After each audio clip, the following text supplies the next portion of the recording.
L'histoire de ce lieu, c'est avant tout la source qui a attiré dès le Paléolithique les hommes et ensuite qui a été la source de vie de tout temps. Et ce qui fait qu'on a ici un site préhistorique remarquable et dont la grotte de Comarque, donc, qui est sous le château et qui recèle parmi les plus belles représentations de l'art pariétal, un cheval grandeur nature.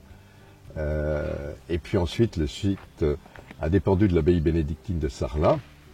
Et dès le XIIe, donc, a été construit le donjon roman. Et ensuite, s'est agglutiné un donjon gothique et puis tout un village à l'intérieur des deux enceintes fortifiées. Et le site a été abandonné fin XVIe. Depuis 50 ans, on s'acharne à tenter de mettre à jour, de découvrir tous les vestiges et de les consolider. Et là, actuellement, c'est une grosse étape qui est en cours, qui est le sauvetage des grands corps de logis, qui est une partie majeure de l'édifice, avec la tour d'escalier qui les dessert.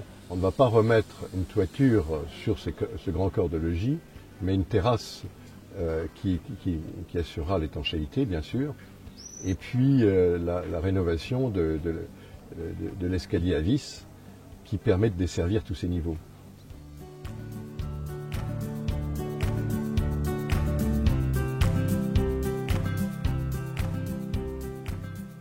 J'ai été aidé pendant des années pour ces recherches archéologiques qui ont eu lieu tous les ans par une fondation américaine qui m'a apporté un soutien.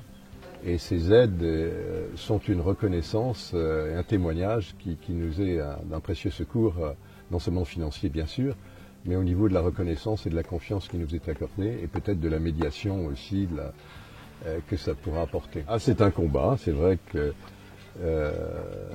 un combat pour trouver les aides, pour être dans les règles administratives. Je suis aidé par la famille, toute la famille qui s'investit, heureusement.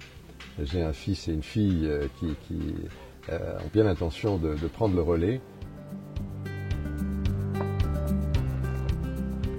Il y a toute une dimension de recherche scientifique, à la fois sur tous ces espaces, sur les versants, sur les troglots, ces aménagements troglodytes, et sur la préhistoire également, et qui va être mis à la disposition du public par un travail de médiation culturelle avec toutes les équipes de scientifiques qui y travaillent actuellement. L'idée n'est pas du tout de reconstruire le site tel qu'il était, mais de cristalliser, de donner une meilleure lecture du lieu, car se résume là toute l'histoire de l'homme depuis 80 000 ans.